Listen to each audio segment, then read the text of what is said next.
These OTAs are different than OTAs of years past. Agree or disagree for all those reasons he gave? I wasn't down there to see it, but I did talk to two people that were there, not related to the team, covering the team, and they agree with Tom, or said the same thing. Like, they move well. Seems like they were getting coached better. Like, you got better coaches this year. Plus, you've added speed. You've added more athletic guys on the roster, and you got better coaches. So add them together, and that's what that's your takeaway. I mean, they practiced hard last year. They did. But it took them, I think, a while to get going once they start trying to figure some things out. A lot of standing around looking. Like, did we do the right thing there? Did we? I think they know they did the right thing here. Like, I said it yesterday when we were watching McDaniel stuff. Like, he's in there. He's playing corner. He's talking to Drake May. He's coaching him the whole way through. And I'm sure the defensive guys are too, led by Vrabel, until his defensive coordinator's ready to go. I think when we talk about the Patriots and the clown show that they have been at times, the clown show, joke show, which I believe they are starting to legitimately emerge from, right? They are putting that in their past for all the things that Tommy Curran has said about how things feel different and how things are more organized, and there's a real plan, and there's real coaching going on, and they are, as you said, they practiced hard a year ago, but practicing hard doesn't mean is different from practicing hard, working hard, but also doing it in a fashion that makes you a lot better as a football team. Not just the team that can be, hey, we ran the hill more in July and August, so we were better prepared to play a game in week 1 and upset the Bengals, right? No, we're talking about... Take him to the hill. Take him to the hill. Yep. We're talking about game planning. We're talking about organization. We're talking about X's and O's being sharp for this team. They're emerging from the clown show. It wasn't just limited to last year with Gerard Mayo. It had started before that.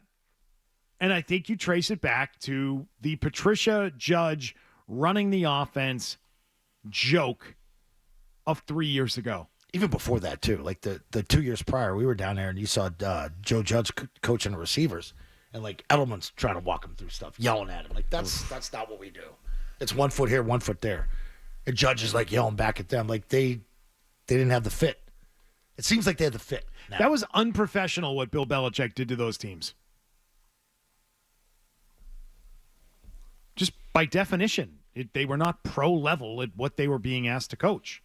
They were coaches, football coaches, but not qualified to be doing the things that they were doing. Think about that at that level. And I'm not even sure Matt wanted to do that. Like, talking about Matt Patricia. He shouldn't have been doing He's it. a defensive guy. Where's he at right now? He's at Ohio State. Doing what? Coaching offense or defense? Defense. He's a defensive guy.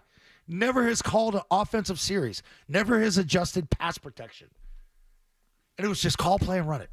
And we had no answer for any questions you had for it. That was unfair to Matt. He hung him out there. He got the bleep kicked out of him for it. Should have been more on Bill.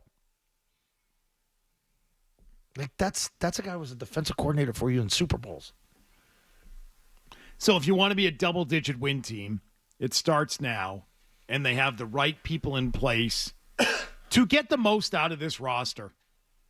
Right? We'll have debates as to whether or not they're good enough at certain spots on the field or whether or not they're getting enough out of some players. But I think we'll be questioning more about that and less about, do they have a plan? Do they have a program? Do they look prepared every week? Right. I think we're going to get back to, yeah, they look prepared.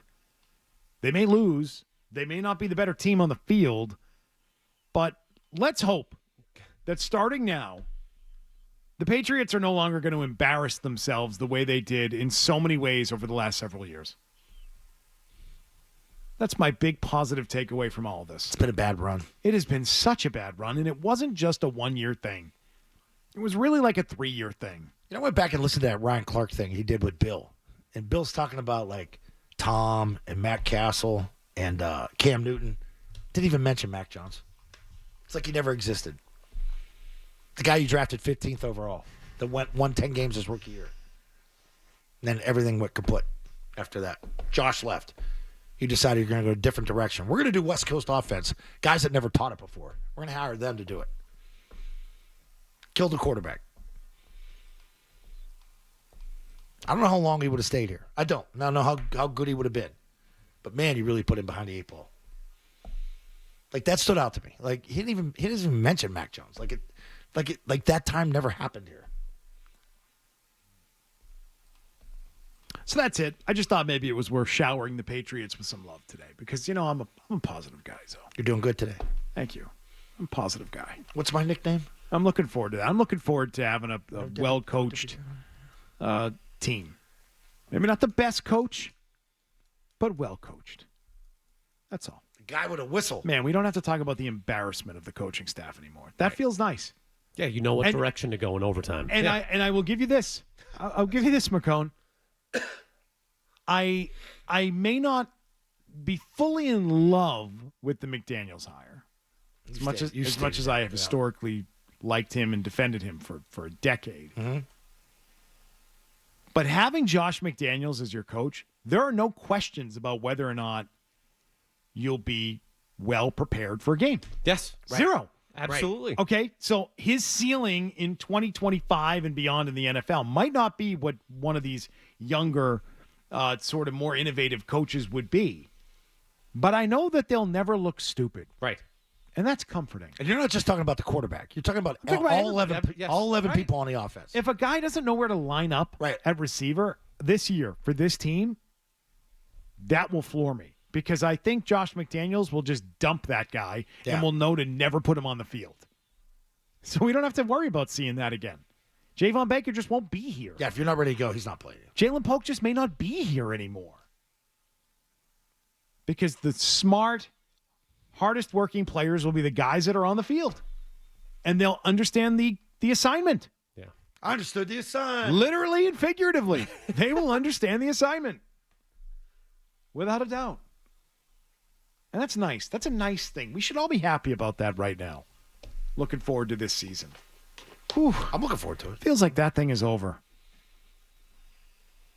It's a dumb, unprepared team. To have had the smartest, most prepared team for all those years and then have it devolve into the garbage it was. Yeah, it went south fast. Yeah, didn't it? Went south fast. Fell off a cliff. I think they'll know who their starting running back is on a given Sunday. Oh, if they bench someone, they might actually bench him? Yeah. Interesting. Yeah.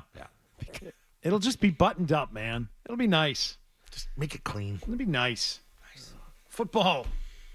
Football's back. Yeah.